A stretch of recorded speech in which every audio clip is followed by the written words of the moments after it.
A warm welcome to TV Africa News and thank you for joining us. This is Africa Today. My name is Najima Luima, but first are the headlines. Dr. Maggie Chigozi tips youths to join agriculture and change their lives. NUP Party retreat opens in Jinja to reflect on whom to support for Speaker. Captain Babu explains why NRM lost in Buganda. Ex-French Prime Minister says France needs not to apologize for Rwandan genocide. And in sports, Burkinabe Tour de Faso cycling race back after pandemic hit. Now the news in detail.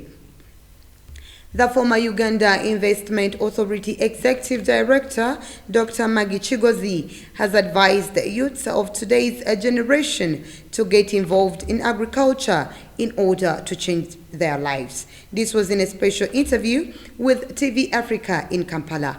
Our reporter Nalugo has more. Uganda's national unemployment rate is at 9.2%, while the unemployment rate for youths aged between 18 to 30 is at 13.3%. Ugandans, and especially young youths, are highly likely to be underemployed in precarious and non-rewarding work or in jobs that cannot offer decent incomes. 83.5% of the Ugandan population aged between 15 to 29 work in informal jobs, and that figure is 10% higher for young women than men. Youths in low-income countries like Uganda have widely been thought to be lacking the skills, competencies, and knowledge to enter the workforce. This belief that the deficiency is on the labor supply side has resulted in skills intervention and many of them. But with no clear link to a real job in the labor market, young people found out that opportunities to apply to their newly acquired skills were extremely limited. We talked to Dr. Maggie Chigozi, who is an entrepreneur and former executive director of Uganda Investment Authority, and said the poor quality of basic education also inadequately prepares youths for work, and limited infrastructure to support business operations and logistics means businesses struggle to engage with markets. Youth should realize that they are blessed, they are educated. When I was at school, only 1% of us, we had one university, Makerere, in town. So only 1% out of the 100 that sat for A-levels, one would get to Makerere. So I was very lucky, I must say, that I was one of the few that qualified to go to medical school. The others did not. They had now to look for other types of education, secretarial and things like that. So you are lucky. You are getting the education up to university level, and there's also a lot of skilling. There are classes for carpentry, for building, for electricity, fashion, hairstyling, you know, there's all those on top of the original degree you got. A lot of people do not choose the course they go into. They go to university and medicine has been taken, engineering, those are the ones I wanted. Now I've been sent to do this. I want to encourage them and take me as an example. That first degree you do will open your mind to learning anything, because I did medicine, as I told you earlier. I then went into business. I told you later. I then went into farming, and I do a whole lot of other things. I sit on boards as well. With that original medical degree, I did not close myself off and say, no, I'm a doctor and that's all I can do. Education opens you up. So I want the young people now to look more widely at what they can do. Also, always be open to learning. There are opportunities for learning. If you have land, go ahead and farm. Poultry, piggery, goats, those are good things that people are doing. Cows, milk, they're doing those. Chicken, eggs, those are good. Fish, a lot of people are succeeding with fish. So those are opportunities. And then crops, I think I went through them earlier. Yeah, you can try any crop and see that you do well.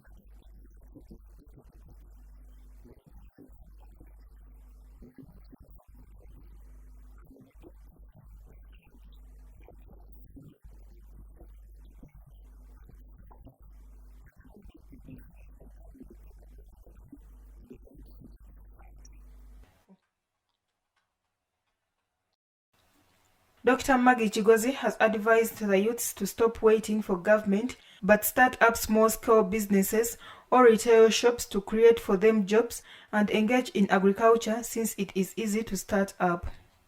The former Kampala Central Member of Parliament and Executive Member of the ruling party NRM, Captain Francis Babu, has appealed to all NRM members, including the party chairman, Mr. Yoweri Kaguta Museveni, to go back on the drawing board and get a solution of what went wrong for the party to lose its support in Greater Buganda region. Kachanchu reports. In the recent concluded presidential elections, Mr. Museveni polled 5.8 million votes of the 9.9 million votes cast, while his main challenger polled 3.4 million votes. The Electoral Commission's official data shows National Resistance Movement received a paltry of 35% in the central region, while Mr. Kyagulanyi's National Unity Platform cruised with 62.01%. Mr. Museveni and some election losers have attributed this turn of events to voting along tribal lines. Minister Vincent Sempija, who was voted out in Kalungu East, and other National Resistance Movement members who lost, further blamed the Catholic Church. However, Captain Francis Babu disagrees with them, saying as leaders they failed to serve the people who voted for them.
Yesterday, Mr. Museveni, while addressing the National Resistance Movement new elect members, also blamed the National Resistance Movement losers that they never served the interest of the people, rather wasting government resources on unusual issues.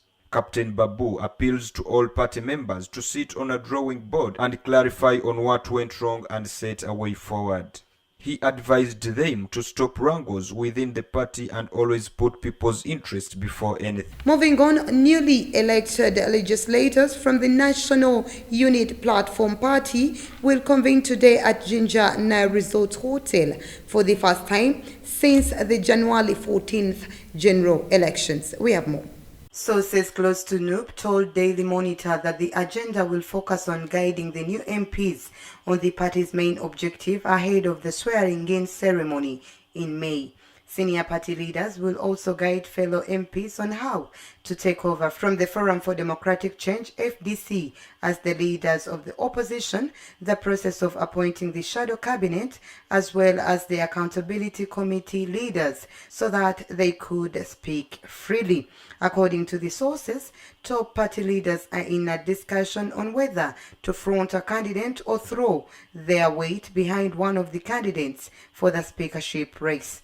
The MPs will reportedly derive the agenda from their party manifesto. The manifesto seeks to address issues such as inclusiveness in governance, people-centered policies, observation of human rights, the rule of law, and economic empowerment of the population. No party has 57 MPs in the new parliament and will officially take over from the FDC, which has 32 elected MPs as the largest opposition political party. It is not clear, however, whether NUP will consider backing an opposition candidate or a candidate from the NRM party for the speakership position. The race for the speaker in the 11th parliament has attracted 4 candidates, including the incumbent Ms. Rebecca Kadaga, her deputy Jacob Olanya, Kira Municipality MP Ibrahim Semuju Nganda from FDC, and Bukoto Central MP-elect Robert Sebamara. NUP goes into this retreat with more than 600 supporters allegedly arrested under unclear circumstances. The party indicates that only 85 of the abductees have been released. Let's take a very quick short break. We will be right back.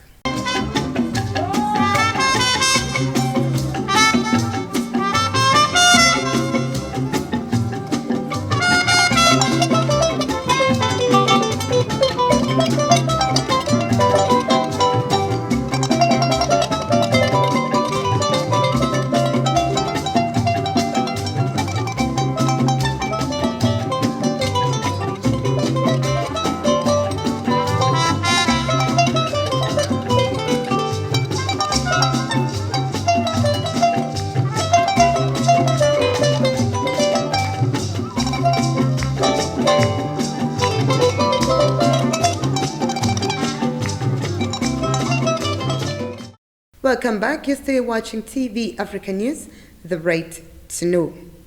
Kapiti Nature Reserve in southern Kenya has started carrying out PCR tests to detect a cousin of COVID-19, MERS, in camels, which could one day cause the next global pandemic. We have more. According to Nelson Kipchichil, a vet in Kapiti, taking a sample from the animal is difficult because you never know what can happen to you if you do it wrong, because it can hit or bite you. The International Livestock Research Institute began studying Kenya's camels in 2013, a year after the outbreak of a worrying virus in Saudi Arabia, the Middle East Respiratory Syndrome coronavirus. In the case of Middle East Respiratory Syndrome coronavirus, again according to the World Health Organization, it was through close contact with this ruminant that the virus was transmitted to humans, leading to an epidemic that claimed several hundred victims worldwide between 2012 and 2015, mainly in Saudi Arabia. In Kenya, the dromedary is a growing success, with consumers raving about its milk and meat, while nomadic herders in arid regions are praising its adaptation to global warming. Former French Prime Minister Eduardo Balladoul said on Wednesday that France avoided becoming an acolyte of the 1994 Rwandan Hutu genocidal government by preventing a French military operation in Kigali, which he said was called for by the entourage of Socialist President Francois Mitterrand. We have more.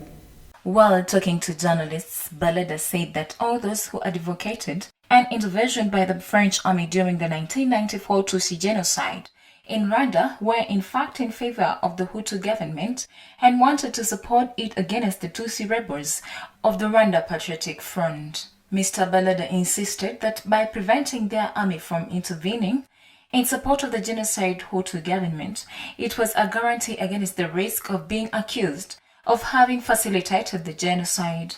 The former Prime Minister also said that he had put an end to arms supplies to Rwanda as soon as he took office in March 1993. The genocide perpetrated against the Tutsi minority in Rwanda killed more than 800,000 people, according to the UN, between April and July 1994, with the French soldiers looking. Moving on, local farmers in northern Tunisia near a seaside lagoon are fighting to preserve a unique traditional irrigation system, Ramili, which protects their crops from being destroyed by floods. Let's take a look. As scarcity of water intensifies in the small fishing town of Gael Mel, the irrigation system has ignited renewed interest in this North African nation. The Ramli, meaning Sunday in Arabic, as a technique has been used since the 17th century, when Muslims and Jews settled in North Africa after fleeing the Catholic reconquest of Andalusia. They were listed last year in the UN Food and Agriculture Organization's list of globally important agricultural heritage systems. According to Khaled Ben Youssef, a 40-year-old, his potatoes were destroyed because of floods and has started growing produce using the Ramli technique. The FAO has said that Ramli system was unique not only in Tunisia but in the whole world. Ramli produce is said to have a particular taste and is in high demand for both locally and Tunis. Away from that, Mali's interim government announced on Thursday that the country will hold presidential and parliamentary elections in February next year.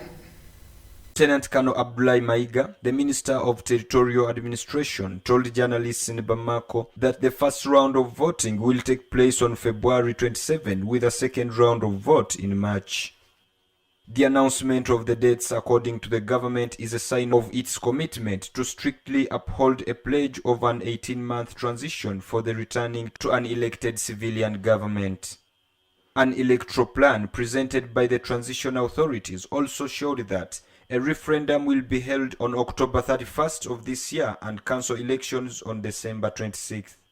A U.S. Congressional committee on Wednesday passed a bill to provide financial compensation for the wrongs of slavery in the United States, a historic first vote in a country still marked by racial discrimination. We have more.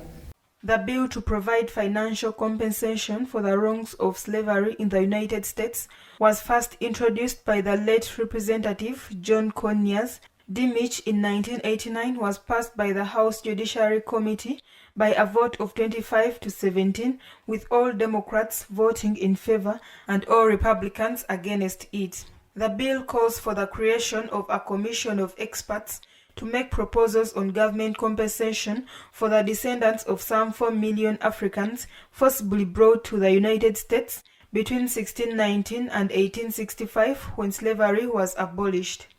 It addresses the injustice, cruelty, brutality, and fundamental inhumanity of slavery and the disparities that the Black American minority still suffer today. The vote came as a white police officer is on trial in Minneapolis, accused of killing a black man in his 40s, George Floyd, who has become a global symbol of victims of police violence.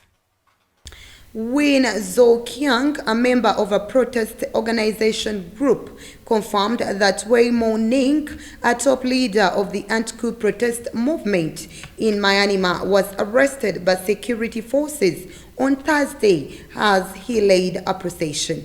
Let's take a look. Win Zhou-Qiang posted a video on his Facebook page that he says shows Niang's motorbike being hit by an unmarked police car, after which he said Niang was taken into custody. The detention marks the latest attempt by the military junta to clamp down on mushrooming protests against its Feb 1 coup that ousted the civilian government. More than 3,000 people have been arrested and 715 protesters have been killed since the takeover, according to the Assistance Association for Political Prisoners. Niang, who is 25, is among the more prominent leaders of the demonstrations against junta.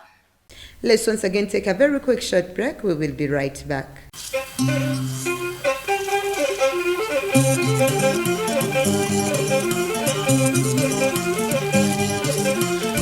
Welcome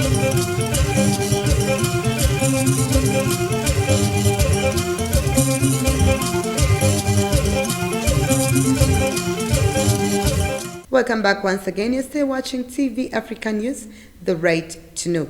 In our business news today, the European Union and the Organization of Africa, Caribbean and Pacific States have formally concluded negotiations on the new partnership agreement aimed at political, economic and sectorial cooperation. Let's take a look. Jutta Urpilainen, EU Commissioner for the International Partnerships, say that the new agreement modernizes and deepens the partnership between the EU and the 79 members of the Organization of African, Caribbean and Pacific States, with a population of 1.5 billion people that represent more than half of the seats at the United Nations. Togolese Minister of Foreign Affairs Robert Duzi said that the main objective for signing the agreement is to improve the living conditions of the populations of the two blocs. Partners have raised their commitments in priority areas such as human rights, democracy and governance, peace and security, human development, which encompasses health, education and gender equality, as well as environmental sustainability, climate change, sustainable development and growth, and migration and mobility. The agreement also includes a strong new regional focus and governance structure tailored to each region's needs, a first in over 40 years of collaboration.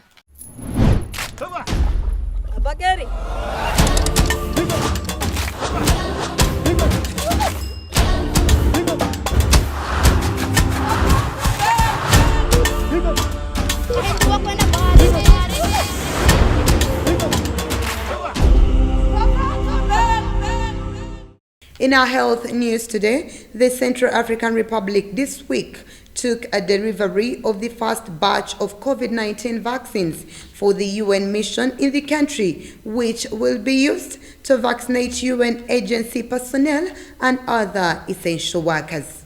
The first batch of AstraZeneca jabs that were received at the Bangui International Airport by the United Nations and government officials will be used to vaccinate personnel of the United Nations agency, including peacekeepers as well as national staff and their families. The government of the Central African Republic is now awaiting delivery of AstraZeneca vaccines for the rest of the population.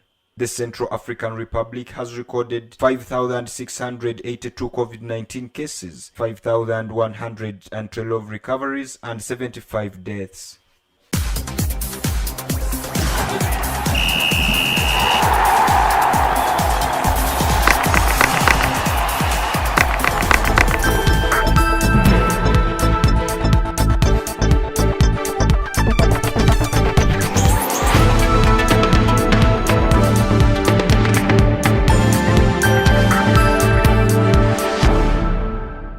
In our sports news today, the Burkinabe government decided on Wednesday that the nation's flagship cycling competition, Tour de Faso, will take place from October 29th to November 7th, 2021. Our reporter Katende has more. A major comeback of the event as after Angolan Antonio Daros's victory in 2019. The race took a one-year hiatus of the unprecedented global COVID-19 pandemic, preventing it from holding in 2020. The Council of Ministers of Burkina Faso, during Wednesday's meeting, defined the contours of the third edition of the race, which will kick off in Bamfora and finish in Ouagadougou. The announcement of the revived Tour du Faso is great news for fans of the sporting event, both in and outside the country. Now, before we end our news bulletin today, let's take a recap of our top stories. Dr. Maggie Chigozi tips youths to join agriculture and change their lives. NUP Party retreat opens in Jinja to reflect on whom to support for Speaker. Captain Babu explains why NRM lost in Buganda. Ex-French Prime Minister says France needs not to apologize for Rwandan genocide. And in sports, Burkinabe Tour de Faso cycling race back after pandemic hit. That was the news. Thank you for always keeping it TV Africa. Please do stay tuned. The more programming coming your way. This is Africa, and that was the news.